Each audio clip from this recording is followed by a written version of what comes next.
शुरू में कहा था कि हम सब एक थे, एक ही प्लेटफॉर्म पे थे, लेकिन कुछ राजनीतिक व्यक्ति ऐसे आए, उन्होंने अपने राजनीतिक स्वार्थ के लिए समाज को बांटने की कोशिश की।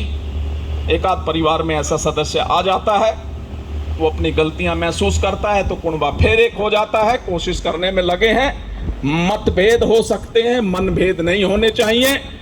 डॉक्टर साहब आगे बढ़िए, कोशिश करिए कि कुनबा फिर इकट्ठा हो जाए, तो फिर एक बार दोबारा से कम जब मिलेंगे तो चेहरे पे खुशी आएगी।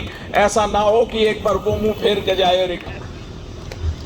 अभी हमारे बीच में जो नवनिर्वाचित नेतागण हैं, जिनको आमंत्रित किया हुआ है, हो सकता है थोड़ी बहुत देर में वो भी पधारे। तो सबसे जटिल मुद्दा फिलहाल समाज का है, क्योंकि यादव महासभाओं के पास कोई काम नहीं है। आरक्षणता मिल लिया, वो झुंझुना हम खूब बजा रहे हैं, और उसको कितना फायदा हुआ है उसका निर्णय तो हम खुद भी कर सकते हैं, और मंच पे बैठे लोग हमसे ज़्यादा सीनियर हैं वो कर सकते हैं, आप लोग भी कर सकते हैं। सबसे बड़ा मुद्दा है इस देश में आज की डेट में रेजिमेंट का, और बड़ी चर्चा हो रही है। भारतीय जनता पार्टी उस बात पे चुनाव भी लगभग हारने के कगार पे पहुंच गई थी कि भाई अग्निवीर बंद होना चाहिए। क्यों बंद होना चाहिए भाई?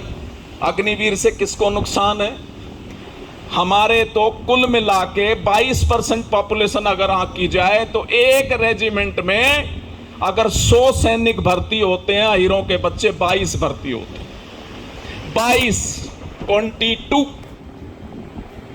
तो किसके भर्ती होते हैं भाई? तो साहब बुरा मत मानना, राजपूत रेजिमेंट में 80 सैनिक राजपूत, 20 सैनिक गुर्जर।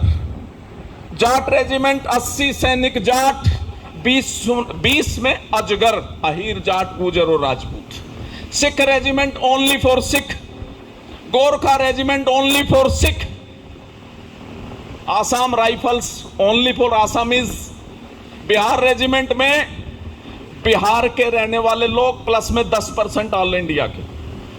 अगर अलग अलग रेजिमेंट का डाटा देखा जाए तो भाई कोई फौजी बैठा हो तो माफ करना, फौजी अफसर होता है, उसको सुपीरियरिटी कॉम्प्लेक्स होता है, मैं तो फलानी रेजिमेंट में था। लेकिन जो सैनिक होते हैं उनकी भर्ती टोटल केवल और केवल जातिवाद पे आधारित है। हम क्यों हैं इस बात से वंचित? इसमें 75 साल लग गए समझने में, क्योंकि सेना का मामला है। जब रेजिमेंट की भर्ती निकलती है तो उसमें सब कुछ गोलमाल होता है, पता नहीं लग पाता है क्या। भर्ती हो रही है, मैं भी दौड़ने जा रहा हूं और भालो कर्नल साहब के बच्चे भी दौड़ने जा रहे हैं, और उसमें फिर छंटते हैं कौन लंबा, कौन छोटा, किसका वेट कितना, कौन कितना क्वालिफाइड। उसके बाद फिर कहते हैं भाई तेरी जाति क्या है, तो बोले तुम एक साइड में आ जाओ, बाकी जाओ। ऐसी भर्ती होती है भारतीय सेना में, किसी को ना पता हो तो सच्चाई है।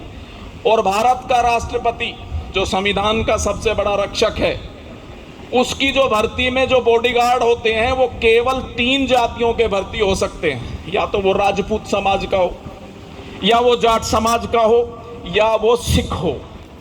हिंदुस्तान का कोई भी नागरिक कितना भी साफ सुथरा लंबा तगड़ा ना हो, अगर उसकी जाति इन 3 में से नहीं है तो वो भारत के राष्ट्रपति का बॉडीगार्ड नहीं बन सकता। मेरी बातें बड़ी कईयों को बड़ी लग रही हो कि जातिवाद फैला रहा है। जातिवाद फैला नहीं रहा हूं, अंग्रेजों द्वारा स्थापित इस कुशासन की इसको स्प्रेड कर रहा हूं ताकि लोगों की समझ में आ जाए। तो अग्निवीर भाई किसके नुकसानदायक? गुर्जर